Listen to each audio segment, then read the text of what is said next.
Let's get this sports podcast party started, all right?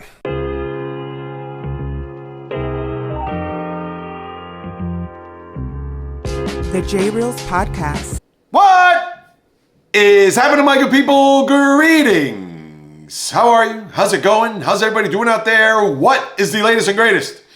Hope everybody's doing well, feeling fantastic, in excellent spirits. A new month has arrived, same for a new week. Who knows if spring will arrive early on this day after Groundhog Day.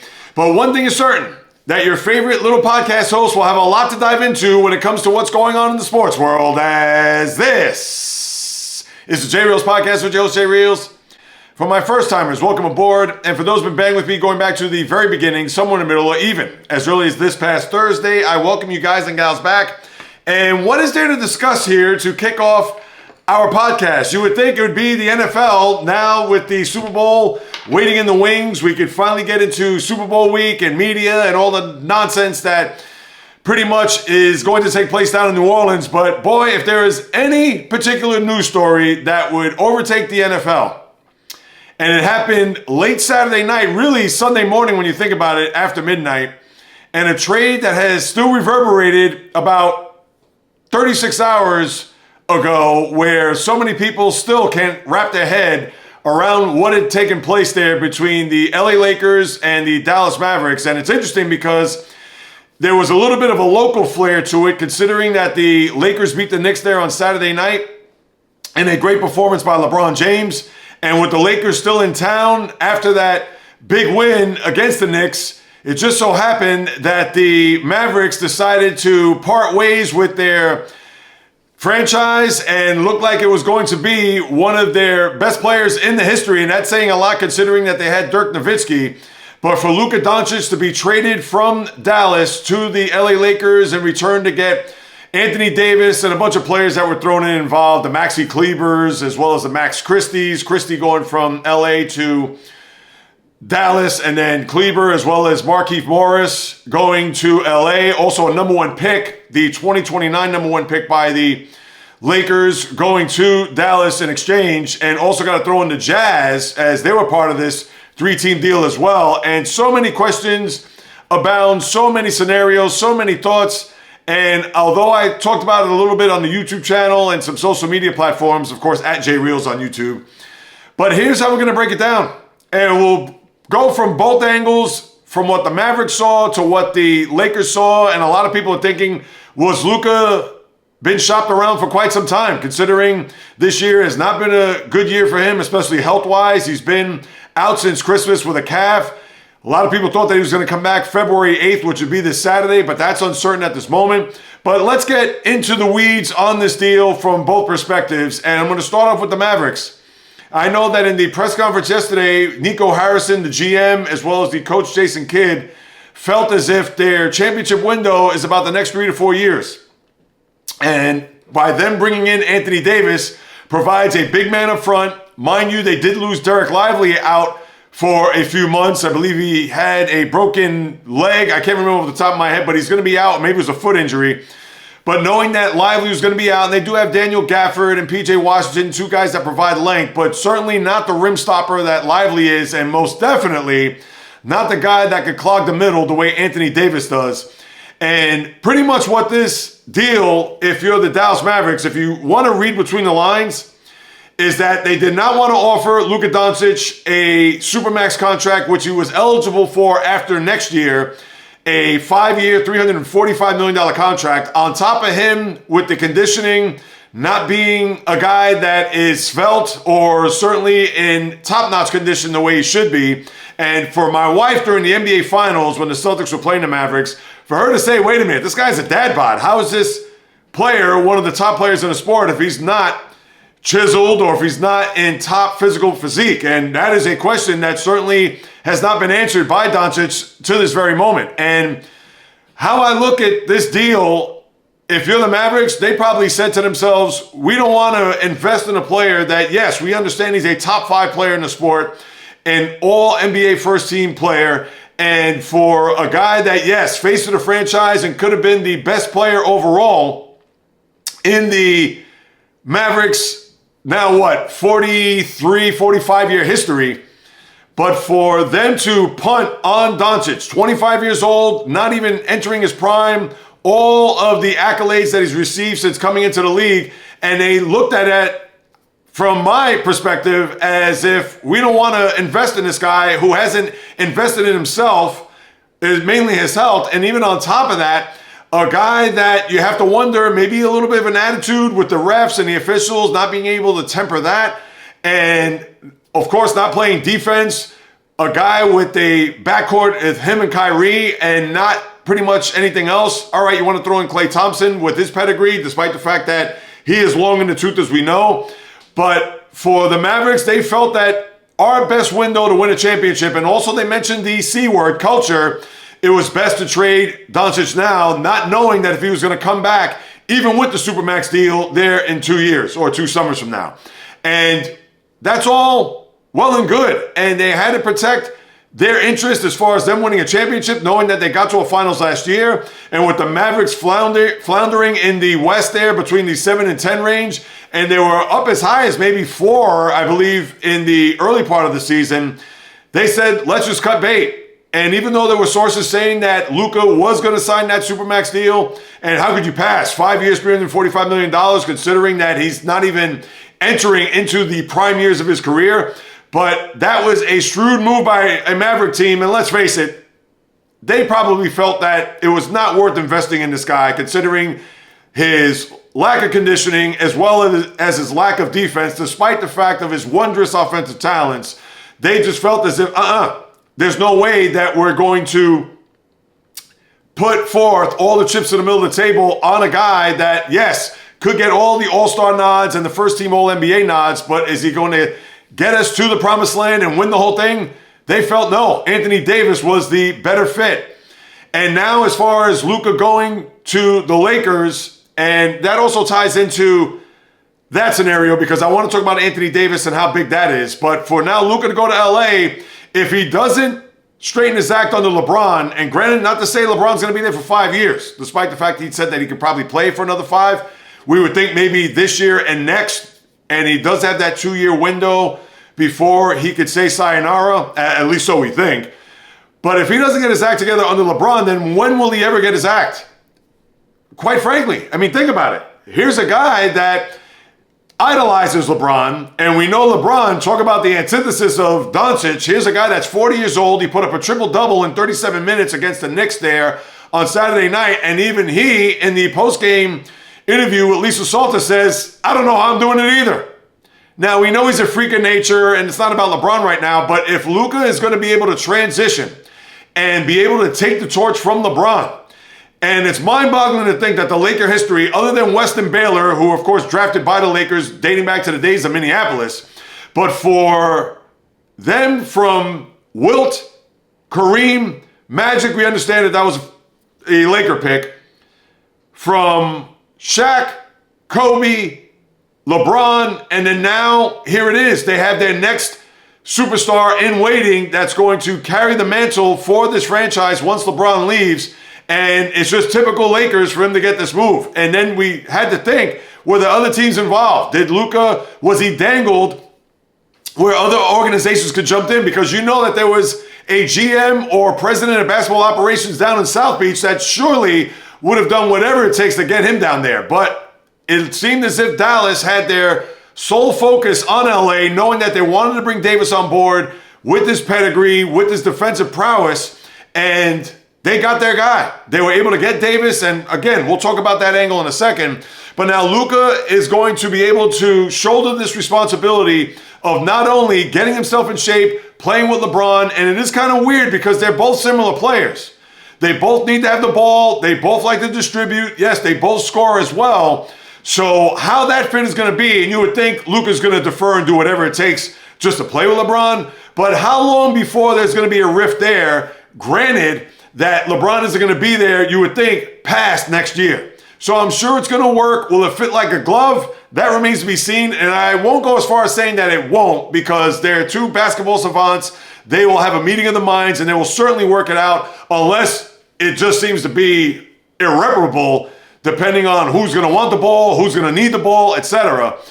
But for Luka now, he has a whole new set of encyclopedias that he has to deal with. No longer being that guy in Dallas, no longer being the one that's pretty much carrying the torch from Dirk Nowitzki. Now he's brought that to La La Land with the Lakers, and how that fit's going to be remains to be seen. Now, for the flip side of it, where Anthony Davis comes in. To me, this is a high-risk, high-reward deal for the Mavericks. And there's no other way to slice it. We've seen him get hurt over the years, whether it's foot, knee, ankles, legs. Now he's out with an abdominal strain that he suffered in Philadelphia last Tuesday. Who knows when he's going to be back. Does it make the Mavericks better? I'd have to say it does. But, and this is a huge but, he has to remain healthy.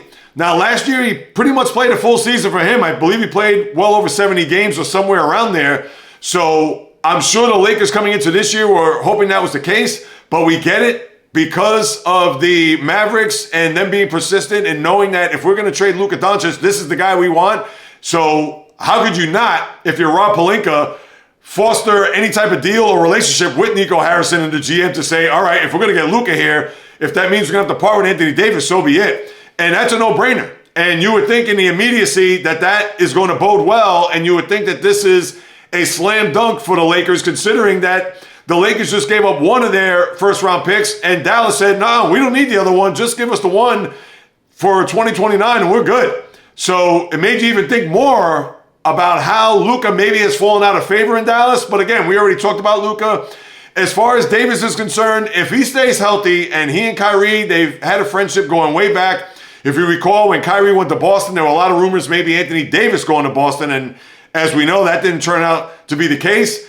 But you would think with Kyrie and AD having the big man with the point guard, now Kyrie has all of a sudden become Batman. He is now the Dallas Mavericks. And he's a guy that, let's see, with his leadership and what he's learned over the years, whether it was in Cleveland, even more so in Boston, as he was supposed to be the de facto leader of that team. Brooklyn, that turned out to be a disaster. And even though he's been a good soldier here in Dallas, but now the spotlight is going to be thrust on him and Anthony Davis, of course, but he's now Batman on this team. So let's see how that's going to play out.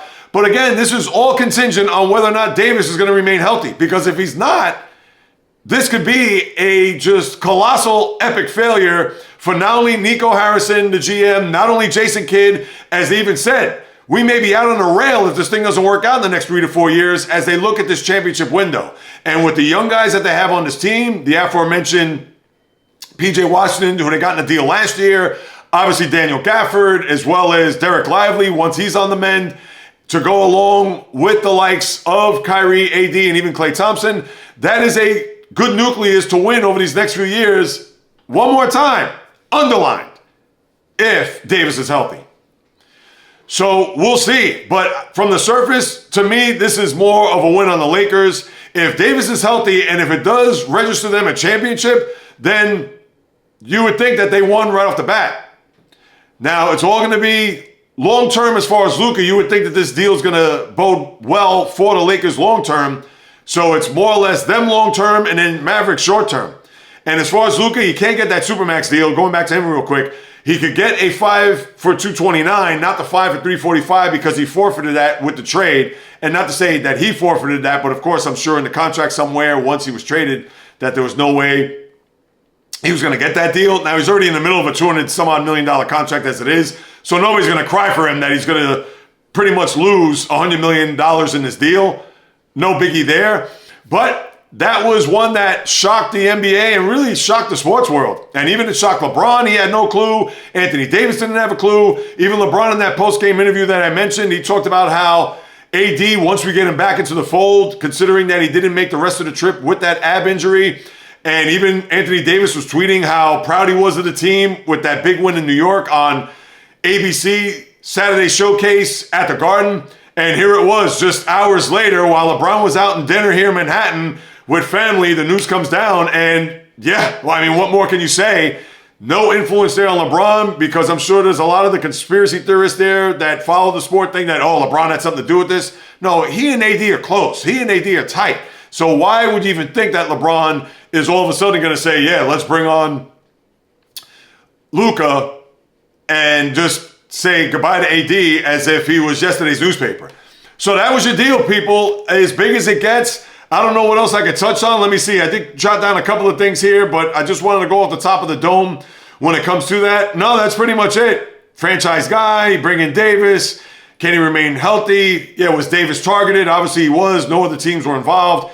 And that's what you have. So let's see how this is going to play out here over the course of the remainder of this year, in the next year. Short term for Dallas because of these stakes with the difference in age. Luka 25, Davis 31. In fact, Luka will be 26 this month and Davis will be 32 next month.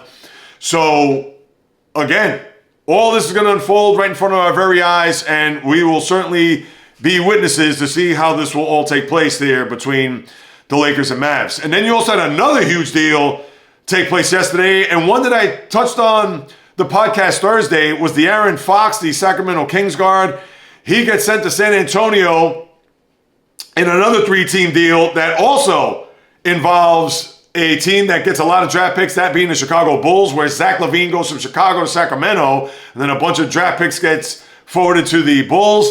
Now for Fox, the falling out there, whether it was Mike Brown, who got fired there a few weeks back, and then the rumblings about the Aaron Fox maybe not wanting to sign a long-term deal after next year. And from the looks of it, it seemed as if Fox did not want to re-up there with Sacramento, which is puzzling because despite the fact that Sacramento is a team that looked to be on the come-up and a team that made the postseason 2 years ago, but for whatever reason, whether it was the front office, whether it was just he was tired of Sacramento, who knows? Maybe we'll find out in the coming days. I would think he's not going to reveal that much. Maybe he just wanted to change the scenery. And obviously a microphone has not been put in front of his face to say, hey, why didn't you want to re-sign with Sacramento? But now he's in San Antonio. And you would think with this deal and to have Chris Paul to learn from, I would think De'Aaron Fox and Chris Paul, I don't know if they're going to work with one another. You're going to have a small backcourt with those two guys there.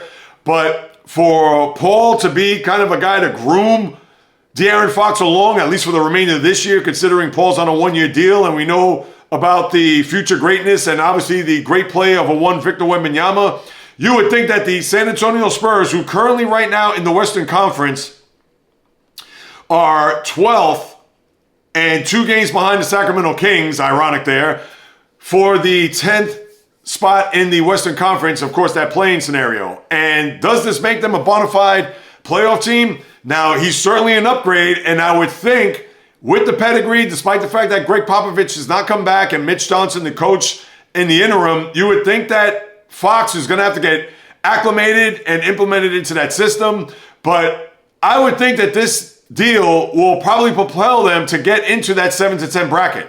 Now, with the Spurs, they haven't been in the postseason in quite some time, as we know, since the days of Tim Duncan, Manu Ginobili, and Tony Parker. But I would think this is going to give them an inside track because with Sacramento now trading Fox, that's going to be a setback, despite the fact that Zach LaVine is having a big year in Chicago, and who knows what he's going to provide for the Kings to go along with DeMar DeRozan, a guy that he played with in the last few years there in Chicago, along with Domantas Sabonis and the Keegan Murrays of the world. Who knows if that's going to add more fuel to their fire to make it into the playoffs. But I think it's going to be tooth and nail between those two teams. Will Sacramento get some separation to get themselves away from Golden State, even San Antonio, and get past Phoenix, Dallas, and the T-Wolves, as they're all separated by a game and a half, and with the Clippers in the 6th seed out west?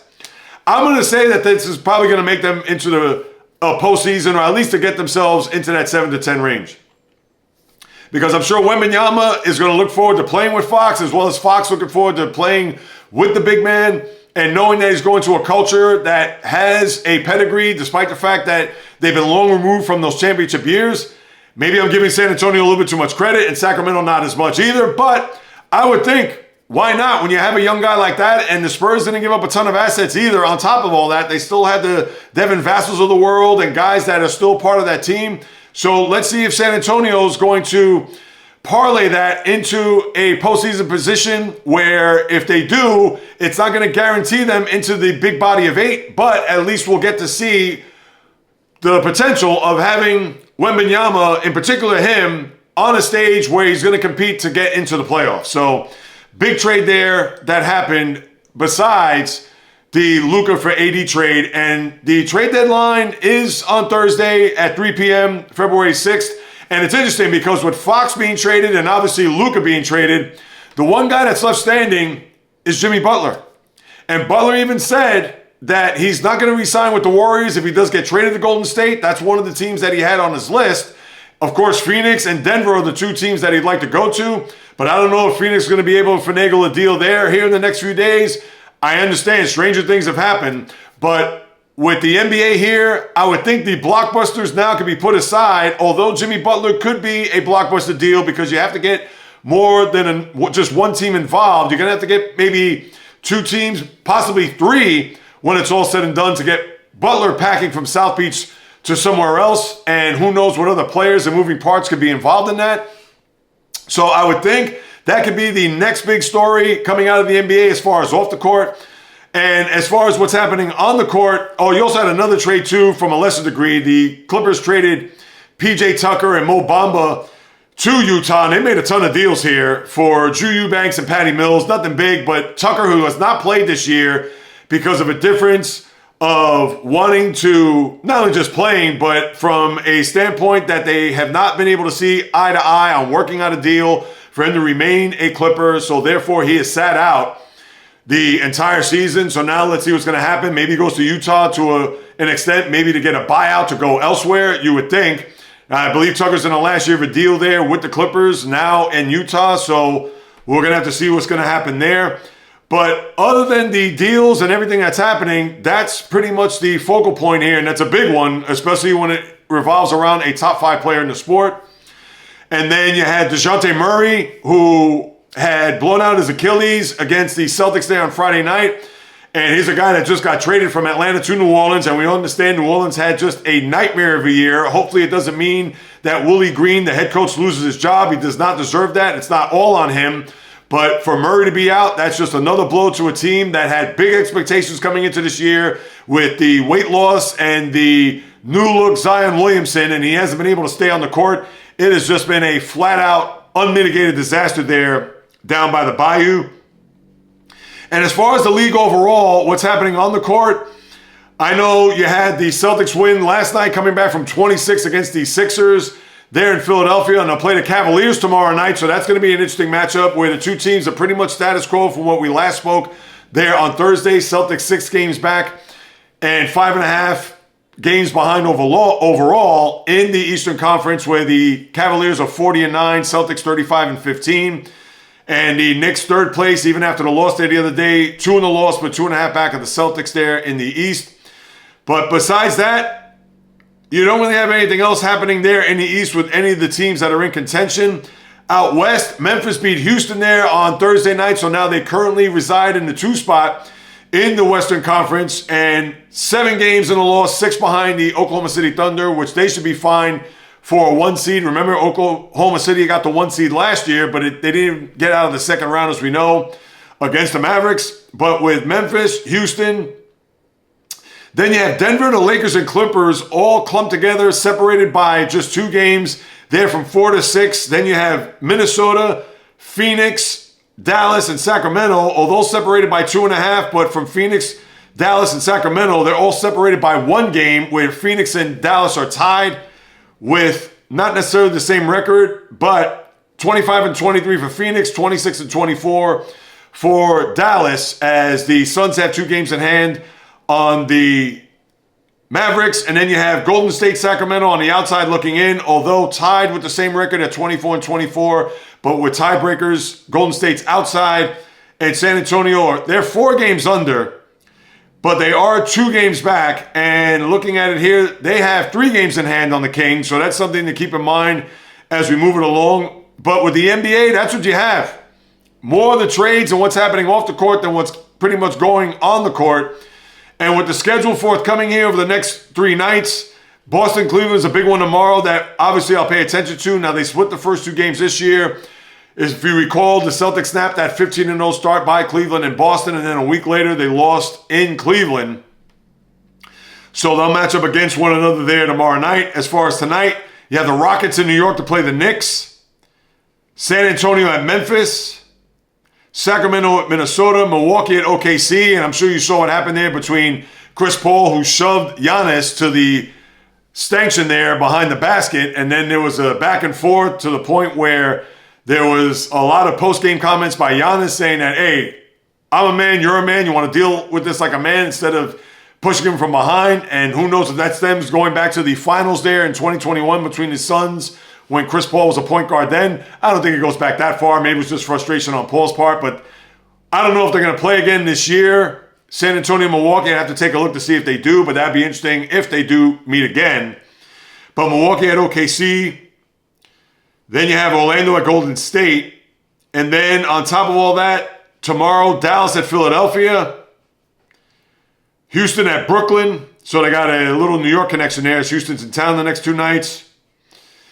Battle of LA, Lakers and Clippers there tomorrow. And then Wednesday to wrap it all up, Cleveland at Detroit, Miami at Philly. Yeah, those are only your big games there. Other than that, Phoenix at Oklahoma City, Orlando at Sacramento. That is pretty much it. And then Thursday, although we'll be back then, but Thursday you'll have another finals rematch. Remember, we saw it last Saturday where the Celtics beat the Mavericks. Well, Dallas will come to Boston to reignite and, of course, reacquaint themselves with the Celtics there as a finals rematch. But we'll talk about the latter part of the schedule later. And I'll get into the college basketball after I get into the NFL and a couple of other things because you have a lot of things cooking there in the collegiate sport. But that is your NBA in a big, giant nutshell. Now, let me lace up the cleats, put on the helmet and shoulder pads for some NFL talk. And quite honestly, as we're 6 days away from Super Bowl 59, there isn't really much to get into. I'm sorry. Now, on Thursday, I'll get into my analysis, predictions, preview the game, etc. So you'll get soup to nuts on the game overall. But as far as the league, as far as the game itself, what's more storylines could I add to the ones, if you go back to the podcast 2 years ago, that I could even look as a big storyline? And of course, the big one being Saquon Barkley. Obviously, he wasn't part of the team 2 years ago, and now he is. And that's a huge part. I understand that. But take that one aside, despite the fact it's a big one, Andy Reid's going up against his former team again. No big whoop there. Vic Fangio, lifetime against Patrick Mahomes. I believe he's 0-8, whether it be as a head coach, defensive coordinator, etc. So that's one thing, one hurdle they're going to have to overcome. We know about the three-peat. No big whoop there with the Chiefs. We know this is the second time in 3 years for Philadelphia. And I remember Jalen Hurts, even in the postgame then, talking about it's going to burn with him until he gets back there. And now he's back there. So he's going to have to deliver, seal the deal. And he did play a very good game there 2 years ago, despite the fact he had a huge fumble, which led to a touchdown. But other than that, he was near perfect in the game. So, and for Sirianni, getting back to this game, 2 Super Bowls in 3 years, with everything that had transpired here over the last couple of years since that game, the meltdown at the end of the year last year, the bickering back and forth with the fans, and getting to a point where A.J. Brown and Jalen Hurts weren't friends, as said by Brandon Graham. I mean, you could talk about all this nonsense. But other than that, really, what is there to get into as far as storylines? Jason Kelce isn't there. That's a storyline that if he was here, that would probably just swallow the Super Bowl. As we all know, that storyline with the Kelce brothers is one that just sucks all the oxygen out of the room. But you don't have to worry about that there, even though I'm sure Kelce's going to be front and center in the luxury suite with Taylor Swift, and who knows who, I don't even know who else will be there. But you're going to see a lot of Taylor Swift, as you know. If you didn't see her last night at the Grammys, she was everywhere, every nook and cranny, camera angle, etc. So that is it. I mean, people, storylines. We're not talking about analysis. We're not talking about breakdown. We're not talking about practice, as the once great NBA player Allen Iverson said. So there isn't anything else that I can dredge up or conjure up as far as, this particular storyline or this particular player or whatever. We know Saquon. We know how great he's been this year. We know that he's a guy that the Eagles are going to ride on, and we know that the focal point of the Chief defense, led by Steve Spagnuolo, they're going to do whatever it takes to slow him down, if not stop him, to make Jalen Hurts beat him in the pocket. Yeah, and that's a little bit of analysis as a teaser for this coming Thursday. But Other than that, that's it. It's a same script from what you saw 2 years ago. Just add in Barkley and take away Jason Kelce and maybe even Fletcher Cox for that matter. And that's it. Remember, we haven't seen Tyreek Hill. He wasn't part of the game 2 years ago. He only won the one Super Bowl with them against the Niners the first go around. And obviously, him not being a part of that team, so it's not as if, well, Tyreek Hill wasn't there in that game 2 years ago. So that is it. There isn't anything else I could even put forth if I wanted to when it comes to any type of juicy storylines for this game coming Sunday down in New Orleans. And then you also had a big time coordinator, and I know there's been a lot of coordinators going here and there, especially with the Jets with Aaron Glenn, but Chip Kelly, the former Ohio State offensive coordinator, we know he coached at Oregon, he's coached all over the place, UCLA, and obviously with the Eagles there, dating back about, 11 years ago in the 2013 season, now is going to be the OC for Pete Carroll in Las Vegas. So let's see what they're going to do there. Is Chip Kelly going to be a guy? He was pretty much, when you think about it, he was Mike D'Antoni of the NFL. It was pretty much 7 seconds of hell. It was get the ball to the front court and shoot three-pointers. And he had that type of breakneck pace dating back to his days at Oregon. Slowed down a little bit, but now you wonder whether or not if he's going to tweak it a little bit to kind of bring some of that back, or is he going to keep it more or less as a mainstream NFL offense? That remains to be seen. We all know you need to have a quarterback. So for the Raiders, let's see what they're going to do here this offseason. There's still plenty of time to discuss that. But Chip Kelly now resurfaces back in the NFL as an offensive coordinator with the Las Vegas Raiders. Now, let me turn my attention. You know what? Let's jump into college basketball. What the hell? Before I get to the NHL, baseball, and a couple of other notes before I bid adieu. College basketball now is going to take into shape. If you listen to the podcast on Thursday, hadn't really talked much about it. Made a hint or two about it along the way with a lot of number one teams being knocked off. And Auburn has been a mainstay there at the top of the rankings there as the number one team in the country. But since then, since we last spoke, you had a lot of things shake down. Where Iowa State, if you recall, they lost to Arizona last week, where Caleb Love hit that 60-foot shot desperation Hail Mary to push the game into overtime, and then the Wildcats won in overtime. Well, speaking of the Wildcats, another Wildcat team went into Iowa to play the Cyclones in their building, and they snapped a 29-game home winning streak to where they won 80-61, won comfortably. I didn't watch the game, but based on what I read leading up to this recording, so for the Cyclones, ranked number 3 in the country, and you know they're going to take a big hit. They'll probably drop down quite considerably, and I'll see if we got it up to the second standings here in a second, or rankings. So for Iowa State, 2 losses here over the past week. They're going to have a precipitous drop, and we would think that no harm, no foul with them in the big picture, grand scheme of things, but certainly will take a hit to their ranking and also to their season here as they get into the month of February, getting primed and ready for March Madness. So that was a tough week for the Cyclones to digest. Of course, you had North Carolina and Duke, first of 2 matchups. The second matchup, as we all know, will be that first Saturday in March. But the Tar Heels, who are a long way from being a finalist there and a runner-up to Kansas just, 3 years ago. So for Hubert Davis and company, I know it's tough sledding for them here over the course of the season. But for them to lose at Duke, where Cooper Flagg showed the complete arsenal, 21 points, 8 rebounds, 7 assists, 3 steals, 2 blocks, probably the most complete game he has played as a collegiate, as they go ahead and go away winning 87-70. So Cooper Flagg, as we all know, arguably could be your number 1 pick overall next year or this coming draft. So he took the bigger stage, or the biggest stage of all, against the hated rival Tar Heels to put forth a complete game, as noted by the head coach there, John Shire. And then you had John Calipari go back to Lexington for the first time since he left for Arkansas. And yes, boos abound. Now, for Calipari, it's easy to see why maybe the fan base, despite the fact that he did win a national championship in 2012 under Anthony Davis, but knowing that after he left Memphis and got to Kentucky for that 15-year run to only have 1 national championship, considering they are Kentucky, I'm sure it's maybe, I don't want to say it's a bitter pill because you did win the one title, but certainly there was a lot more left to be desired as far as the Wildcat faithful in order for them to really substantiate Coach Cal as one of the all-time great coaches. And of course, you could harken back to that 2014 team led by Karl Anthony Towns that were undefeated going into the Final Four before losing to Wisconsin.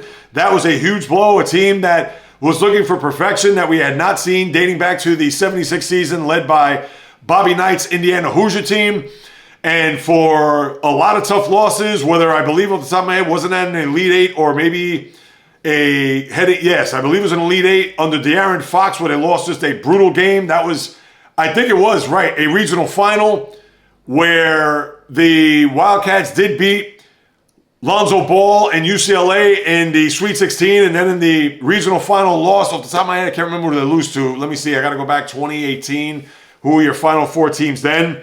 All right, as I think about that, but still, there was a lot of meat left on that bone for Calipari to not have that type of success, or to have that type of success where it would have led to multiple championships. Yes, he did get the one, and I'm sure that the faithful would have applauded if he would have got more than one, but with the boos and the jeers raining down there at Rupp Arena, but who got the last laugh? Coach Cal, as the Razorbacks did beat Kentucky there 89-79, so despite the fact that they had more disappointing years than more celebratory, even championship years, it did get him the one title, but still, even if I'm a Kentucky fan, I would have to feel that, yeah, did he deserve the boos? Maybe not boos, but certainly not one to have a standing ovation and to really cheer him for his services there in Lexington.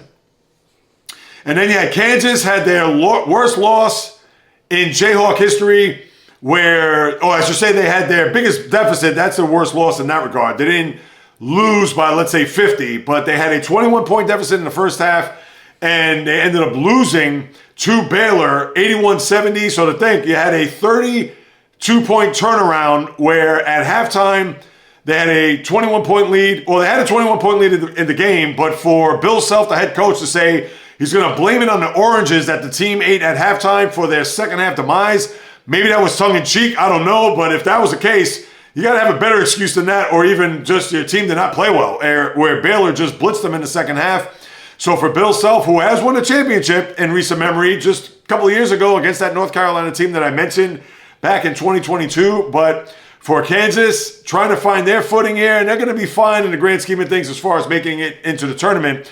But that is a significant loss for a school that hasn't had blown a 21-point deficit until a couple of days ago there against the Baylor Bears. And then I talked about St. John's the other day being 15th and being part of the discussion there as a team that has not had any type of success dating back to the days of Mike Jarvis in the late 90s, and then going back to the days of the dearly departed Lou Carnesecca when they were number one in the country. Well, they had to squeak by Providence the other day to where the coach Rick Pitino was unhappy with their efforts, and I'm sure is probably running sprints as I'm currently speaking. But St. John's, although survived that game against Providence, I'm sure did not sit well with the coach, saying that there could have been much more better effort and put themselves in positions where they didn't have to be. So for St. John's, I'm sure that that was a pretty alarming statement, knowing that they did win the game, but that's just Coach Pitino knowing that he needs more out of his players and will try to get the best out of his players, and knowing that the goal isn't just to make the tournament, it's to go deep in the tournament, considering the pedigree of what Pitino has done throughout the course of his coaching career. So maybe that was a wake-up call to a certain extent for the Red Storm. That we'll have to wait and see as the days and weeks go on. But that is your college basketball pretty much there. And let me go through the rankings here. We know about Auburn, and let's see if K-State has dropped, if this is up to date. Oh, sorry, I said K-State, excuse me, Iowa State. No, currently it probably will be updated later on today.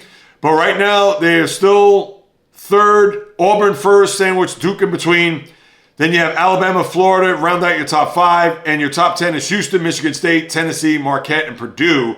And Michigan State, give them a pop, because for Tom Izzo, the long mainstay coach, now the 25th anniversary, considering the Mateen Cleaves-led team of 2000 was the last time they won a national championship. And although Izzo knows his way around the tournament, although in recent memory has fallen on hard times, has not had that length or that deep run that he's had dating back to previous years. But keep in mind about Michigan State as a team that we all know when Izzo is on his game, he could go a long way in this tournament. But still, a long way for Izzo should be winning and getting to a national championship, not just a Final Four or a regional final. So just keep that in mind as well. But that is your college basketball, excuse the throat there. Now let me turn my attention to the National Hockey League as I lace up the skates and go through what's happening there on the ice. And you've also had a couple of big trades here. Nothing to the ilk of what we saw in the NBA, but the second week in a row where you had a blockbuster deal last week, if you recall, where the Carolina Hurricanes bring in Mikko Rantanen from the Avalanche in a big deal there. And then now the Rangers, who have been wheeling and dealing, as we know, here over the course of this year, Capo Caco, as well as Jacob Trouba. And now they end up trading for JT Miller, who is an original draft choice by the Rangers back in 2011. I think it was 15th overall. So he comes back to MSG, to Broadway, to see what he could do. And he's done well so far in his first two games. Had 2 goals against the Bruins there on Saturday and a loss. And then last night against Vegas gets 2 assists and a win. So for JT Miller, the trade is already paying dividends, where the Rangers sent Philip Hedl, a big-time prospect at the time, but hasn't really panned out and was out due to injuries, in and out of the lineup. Last year, missed pretty much the entire year due to injuries. And they also get Victor Mancini, a defenseman. And in return, the Rangers also get a couple of defensemen. They also have to send a first-round pick to the Vancouver Canucks, where the pick is lottery protected, top 13. And the Rangers right now are in the mix of trying to see whether or not they can propel themselves into a wild card mix. And we'll talk more about the standings in a minute. But the Rangers, who have done whatever it takes to try to get their team on track, and now that they bring in another offensive reinforcement to go along with Artemi Panarin, and even though guys like Mika Zibanejad and Chris Kreider have not played up to standard this year, so maybe bringing in JT Miller add a little infusion, although he's been in the league a long time but knows his way around the garden. So let's see if that trade will be a boon for the Rangers here, as the trade deadline isn't for another month. March 7th is the deadline for the NHL, whereas we all know just days away from the NBA trade deadline this coming Thursday. So with that deal, and then the Stars also trying to get some defensive help as they bring in Cody Ceci, a defenseman. Not to say that he's going to all of a sudden make up for their top defenseman, Miro Heiskanen, who's been out with a knee injury, and who knows when he's going to be back. And they also bring in Michael Granlund in a deal with San Jose. They also will send a first and fourth round pick of this year. And if the Stars make it to the finals, that fourth round pick will be a third round pick. So the Stars also trying to maneuver here and make sure that they try to work on their team now and not wait to the deadline or days before the deadline to try to revamp their roster. Maybe revamp's too strong, but to retool and try to get themselves primed and ready for a cup run. As you know, they've made it to back-to-back conference finals, but have not been able to get over the hump. So let's see if that trade will also be one that the Stars will look forward to. And Ceci, good defenseman, and I don't know much about Grenland, the forward. So for what the Stars have done, if this is a start, it's a good one, and if it's a finish, who knows? Still more than a month to be played out here as far as the trade deadline goes, but those were 2 big deals that have happened here over the weekend in the National Hockey League. Now, as far as the league on a whole, I know they're going to increase the salary cap numbers here over the next few years based on viewership and a lot of attention being garnered.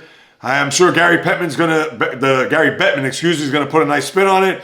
So you're going to see the salary cap go up in the years to come. Next year, $95 million with a floor, $70 million.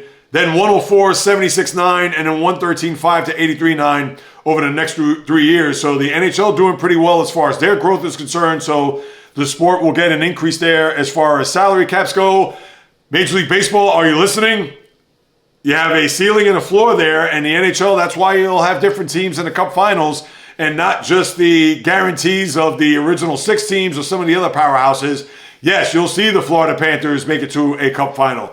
Yes, you'll see the likes of Vegas 5 years or 6 years in make it to 2 Cup Finals, including winning one just 2 years ago. and other teams strewn about here, whether it's Tampa, even Dallas for that matter. You're not just going to get the Red Wings or Canadiens or Rangers, Bruins, Blackhawks, the known teams that the league obviously have their pillars for franchise teams in the sport. So that's what you have there as far as that goes. Now, with a few other things, a big milestone there. We talked about the Rangers with their trades. But Jonathan Quick, 400 wins, the only U.S.-born player to reach 400 wins as a goaltender in the NHL. So congratulations to him. I believe he won the game last night and was in net last night for the Rangers against the Golden Knights, who are in town. They'll play the Islanders tomorrow and then the Devils there in New Jersey on Thursday. Yes, Jonathan Quick was your goaltender, and he did reach the 400 win plateau, again, most by a U.S.-born player. Whether or not he's a Hall of Famer, he may go in just based on that alone, but I don't have his numbers in front of me. Once it's all said and done, I'll delve into that. But let's see what else we have NHL-wise. You had a very interesting scene, and one that was very rare before I get to Ovechkin.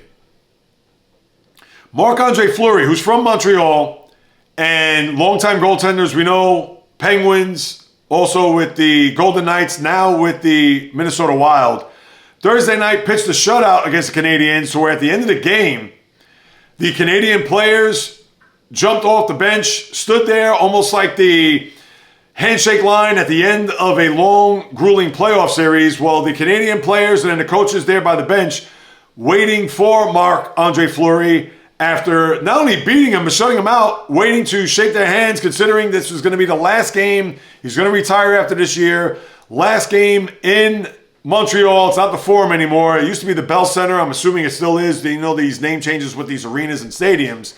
But I thought that was a very classy move by the players, the coaches, trainers, even the organization, knowing that one of their own hometown heroes, Fleury, who not only beat the team, but showed an honor of respect toward Andre Fleury as far as him being a guy who's going to be a Hall of Famer. I even questioned that a couple of years back, but I would think he's going to be a lock first ballot Hall of Famer when it's all said and done. He's been drafted, dating back, I believe, to 2006. So he's had almost 20 years in the sport. And I believe it was the 06 year where he was drafted. And if I'm not mistaken, it was number 1 overall. I'm going to look that up now that I think about it.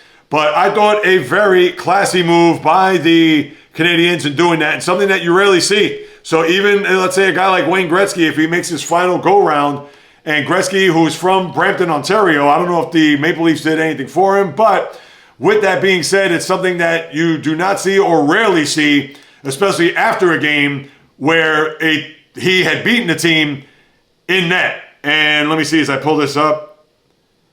Oh, he goes back to 2003. So he came before. I should have known that. I said 06 as I thought maybe he was drafted after Sidney Crosby. But no, looking at it here, he was drafted first overall in 2003. I thought it was 06, but obviously I'm wrong because in the 05 draft, I believe that was the draft that Crosby was number 1 selected by the Penguins. So kudos to a 1 Marc-Andre Fleury on that regard. And then you have Alexander Ovechkin, who netted his 877th career goal there on Saturday night against Winnipeg in a showdown of the top 2 teams in the sport in each conference, where Winnipeg won in overtime 5-4, but in the process got a goal, is now 18 goals away from Wayne Gretzky. So we're getting closer, people. Once we get to 15, and then certainly when we get to 10, and then the single digits, that's when it's really going to be on. And of course, I'll unpack a little bit more of that when we get to that point. And then finally, before I get to the standings, etc., the fans north of the border in Canada, whether at Raptor games, at Canuck games, or maybe some other NHL games, and I know it's going to piss off the American citizens here of the US of A, the boos raining down from the American teams who play north of the border, where once they start singing the national anthem, the boos start raining down. And that's not to get political here, people, but of course with the recent news of the tariffs that are being levied upon both Canada and Mexico as far as goods, and not to, like I said, go down that rabbit hole, but for the boos that are raining down And it's not a knock on the American people. It's not a knock on the country. It's about what is taking place here, people. And you know what? If you're Canada, can you blame them? You can't. If that's how they feel, then kudos to them. I'm not going to take umbrage. They're not coming into my home booing me, and this isn't to make me unpatriotic by any stretch of the imagination. But if that's what they're going to do, I'm sure there is a vast majority that's going to put up the middle fingers towards the northern part, north of the border there in Canada. And if you want to do that, you have a right. That's fine. With me, they're going to boo the national anthem, so be it. What am I going to lose sleep over that? Am I going to get that riled up and pissed off because of what's happening? And I don't care if you're the biggest supporter of the president in office right now or not. To me, I could care less. Why should Canadian fans booing the national anthem get you so wrapped up or so pissed off to the point where you're going to either pitch a bitch or write about it on social media or have a rallying cry for our country? Yeah, USA. I mean, come on. Seriously? So I'm just going to leave that there. But for the NHL, for the rest of this week, and we'll take a look at the standings too, of course, on top of that. Now, we talked about the Rangers there as they're trying to inch closer. Now, they're still behind the Islanders there in the Eastern Conference, where the Islanders just got their 7-game winning streak snapped. They beat the Lightning in overtime there on Saturday before losing to the Panthers there yesterday behind Carter Verhaeghe's hat trick. And maybe I'll start getting into the wild card. You know what? Come Monday's podcast, I'll start looking at wild cards, and maybe even after the All-Star break. How about that? Because I know they're going to do these Four Nations thing upcoming, and I really don't know much about it. After this coming week, you will have a break with the NHL. If anything, I'll touch more on the wild card after that. Same for the NBA when we get past the All-Star break, which I believe will be 2 weekends from now. Not this coming weekend, of course, with the Super Bowl, the following weekend. But with the sport overall, Panthers are still in first, 3-game lead over the Maple Leafs. We talked about how big Ottawa has been playing. Well, the Detroit Red Wings have also played well too. They're just a point behind Ottawa there in the standings. Just 60 for Ottawa and 59 for the Red Wings. And they surpassed both Tampa and Boston there. Now they're all separated by a point. So you have Ottawa 60, Detroit 59, Tampa and Boston both have 58. So it's certainly a logjam there in the middle of the Atlantic to see whether or not who's going to be the team that's going to leapfrog over one another as far as not only in the division, but more so for a wild card. We talked about the Capitals. They have a 7-point lead in the Metropolitan, and Carolina has a 4-point lead over the Devils. Rangers, they are now just a point behind the Islanders, but 5 points behind the Blue Jackets there in the division. Winnipeg, now with the most points in the sport at 77 after beating the Capitals there on Saturday. And for them on a 6-game winning streak, and with the Stars right behind them with a 5-game winning streak, but they haven't been able to gain any ground because they're still 8 points behind the Jets, holding at 69 behind Winnipeg 77. And then you have Minnesota and Colorado following right behind them, separated by 2 points. And then out west, we talk about Edmonton, who have overtaken the Golden Knights here, but they're now tied at 68 points at the top of the Pacific, where both Edmonton and Vegas have hit a little bit of a skid here.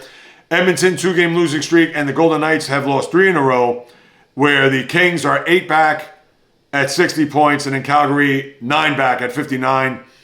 That is pretty much what the standings, keeping you up to date there. And as far as the schedule goes, tonight, Minnesota at Boston, Florida at Washington, good matchup there. Jersey at Pittsburgh. No, that's tomorrow. Yeah, those are Tuesday's matchups. My apologies. Tonight is Ottawa at Nashville, the only game happening in the NHL. Then this is going back to tomorrow night. Carolina at Winnipeg. Colorado, Vancouver. That will wrap up your Tuesday. And then Wednesdays, there's 3 games. Boston at New York, Edmonton, Chicago, Montreal, and LA before we get to Thursday and beyond. So that is your NHL there. And then let me get to the batter's box and talk some baseball before I get to one big news item, which you won't want to miss.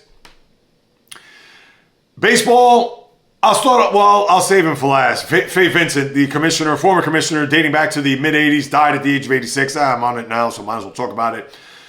Bladder cancer seems to be the cause. Wasn't a commissioner that you will think fondly of in the grand scheme of things. Remember, he had the incident there at Shea Stadium after Bart Giamatti, when he passed away. And I went back to Shea Stadium because the incident with the sandpaper with Jay Howell, the reliever, that was when he was the commissioner. But then afterwards, once he passed away, Fay Vincent took over, and he had to deal with the earthquake there during the World Series, and certainly was a guy that wasn't really favorable. He wasn't Buick Kuhn or certainly Bud Selig for any matter, and not that Bud Selig was a good commissioner, because he had to deal with the steroid era and the fallout of that and all that monstrosity that had a life of its own. But for Vincent, listen, now's not the day to pound on him, but he was not a great commissioner, but dies at the age of 86. Just had to throw that out there. And we're still waiting on Pete Alonso and Alex Bregman, as we know, but another big player is off the books, and one Jack Flaherty, he of the World Series winning Dodgers, and started off the year in Detroit. Well, he goes back to the Motor City to be a part of that rotation with Tarek Skubal, and for him to get a 2-year deal, $35 million. And the Tigers have made some moves here, whether it's Gleyber Torres, now bringing in Flaherty, part of that rotation, and have a lot of rich talent-laden prospects, excuse me as I regroup here, in their organization. So Flaherty, 2 years. I don't know if he has an opt-out, but he goes back to Detroit now with a World Series ring in hand. So let's see if that experience will rub off on the pitching staff and, of course, the players there in Detroit who have not sniffed a World Series appearance dating back to the 2012 season when they lost to the San Francisco Giants. And then Max Scherzer, 1 year, $15.5 million deal with Toronto. Why he went there? I guess that team was the one that was going to pony up the most for his services. Scherzer, as we all know, 40 years old, certainly on the back leg and the last legs of his Hall of Fame career, which you'd think he would be a first ballot Hall of Famer when it's all said and done. But he is still around and kicking, knowing that he has 1 year in Toronto to go along with Chris Bassett and guys like Jose Barrios, Kevin Gossman, etc. So I'm sure he'll be your fourth starter when it's all said and done. But that is your baseball. UFC, real quick as I get into the octagon. Israel Adesanya gets TKO'd 30 seconds into the second round. And for him, and he loses to, let me see if I pronounce his name right, Nassourine Imavov, second round TKO. Now you have to wonder, he has now lost 4 of his last 5 matches, and is he at a crossroads here?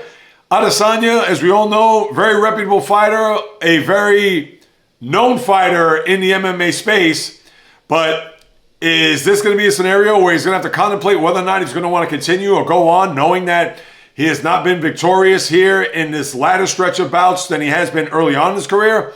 So something to take note, especially for the novice UFC fan like myself. So I'll be on top of that to see whether or not which direction he's going to go. Is he going to continue to play it out to see if he could just train harder or even better for that matter in order for him to stay in these bouts? Or is it going to be a time where he's going to have to look in the mirror and Father Time's going to say, yes, my son, it is time for you to step down. So we shall see. I don't know much about Imavov, if he's a guy that's on the come up, if he's a guy that's maybe going to make some hay here over the course of the next year or so in the sport. So for those who watch or follow, your guess is as good as mine. But for Adesanya, a very humbling loss when you go down in the second round, 30 seconds in. It's not as if he went deep, 4th or 5th round in the match, and then he just happened to either tap out or get TKO'd. No, 30 seconds in, second round, bing, and that was it. So for Adesanya, let's see what direction his career is going to go, considering now he's really going to have to think long and hard whether or not he's going to want to continue. So that's what you have there. And before I say goodbye, people, let's close out with some housekeeping notes. So come this Sunday, the J Reels podcast is going to have a live stream right after the Super Bowl. And after that Super Bowl, I'm going to talk soup to nuts about the game. And of course, I'll talk about it a little bit on Monday's podcast too as well, because obviously I'll just put a bow on it and the season as it mercifully ends. But with this live stream, one more time after the Super Bowl. So once the final gun and the confetti starts to come down, I'll have my equipment set up. I'll have everything raring and ready to go to talk about the game, and even more so to talk about an event that is going to take place at an unknown destination. I don't know if I'm going to do it here in the comforts of my home or go elsewhere, or who knows. Right now, it is not a definite, but what is a definite is March 1st will be the 7th anniversary of the J Reels podcast. And with that, I am going to host a 7-hour live stream. Now, I'm working on guests. I'm hoping to get a couple to join along the way. Time is to be determined. I don't know what time is it going to be yet, but I wanted to have some symmetry. I thought about doing, at first, get ready for this, people. I thought about a 24-hour live stream, which I reeled it in. Then I thought about a 12-hour live stream, which I also had to reel in. So I'm going to do a 7-hour live stream to go in conjunction with a 7-year anniversary. And I started my podcast on March 1st, 2018. So for 7 hours, I'm going to go live. I'm going to go straight and have some guests to hop on board. And as we get deeper into the month before March 1st, I'll have a guest list. Hopefully, I'll have a couple of names. Remember, this is the little engine that could. It's not as if I could get some big-time players or head coaches or people like that. But your boy is working behind the scenes as fast and feverish as possible. And I haven't contacted a couple of guys, although the two that I have in mind, I think will jump on board, even if it's for a few minutes. But I will be working on that, people, as well as everything else that's going to surround that live stream. And I will talk more about it then as far as times, etc. And you will definitely want to stay tuned for that bit of news moving forward, which, even though I gave you a little teaser, but there's going to be a little bit more to come. Maybe I'll even have a couple of guests that will be guaranteed at that time, which I will share, and maybe even a location. So you've been warned. Mark your calendars, March 1st, as well as February 9th for the live stream on YouTube. Of course, I got to put that out there, right? J Reels, at J Reels on YouTube, my YouTube channel, which is going to be live for everybody to see. So please tune in. I will be certainly looking forward for you to hop on board. That'll do it, my good people. Another episode just found in the books. As always, thank you so much for stopping by, carving out precious time out of your day to listen to what it is to have to say about what goes on in the wonderful world of sports. If you haven't done so, please subscribe, rate, review, throw me a few stars, write a review on all the available platforms, Apple, Spotify, of course, the YouTube channel at J Reels. And by doing so, increasing the visibility, as I mentioned at the very top, of the audio if you're listening on Apple or Spotify. So please, I implore you to do so, people. I am an independent podcaster, content creator, doing this full time and trying to blaze a path and trail in this space to earn an income. So I'm going to need your participation. And if you do that, I will sincerely and gratefully be appreciative. Now, if you want to hit me up with a question, comment, or suggestion, you can do so at the following: Instagram, TikTok, Facebook, the J Reels Podcast, Twitter, JReels1, just a number, and the old-fashioned way, the JReels Podcast at gmail.com. Whatever you want to send, please do so. I'll be more than happy to follow up with you guys and gals, because whether you do or do not know, this is what I love to do. I look forward to doing this every Monday and Thursday, and then with live streams forthcoming and a lot of things coming down the pike here in 2025, I'm just getting warmed up. I'm just getting started. As I mentioned, I'm doing this full-time, people, and it's going to be a year that I took the leave from corporate America. It's going to be a year that I've been doing this without a safety net, pushing all my chips in the middle of the table, betting on myself to, like I said, blaze a trail in this podcast universe for those who love sports, like sports, the casual sports fan, the diehard sports fan, the kook like I am, that wakes up at 5:30 every morning just to plan, prepare, and even work on the channel to do even personal things on lifestyle content, on what's happening with yours truly, all that.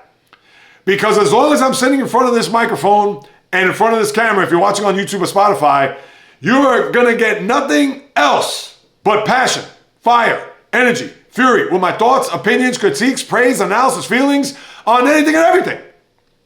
That happens on the world of the diamond, ice, gridiron, hardwood, golf course, racetrack, tennis court, boxing ring, octagon, you name it. From my lips to your ears, from my heart to your soul, from where I am to wherever you are, the J Reels Podcast always comes correct, direct, and in full effect. From the South Bronx to South Beach to South Central to South Pacific and all points beyond, peace, love, and God bless everybody. And until next time on the J Reels Podcast, on the flip, baby.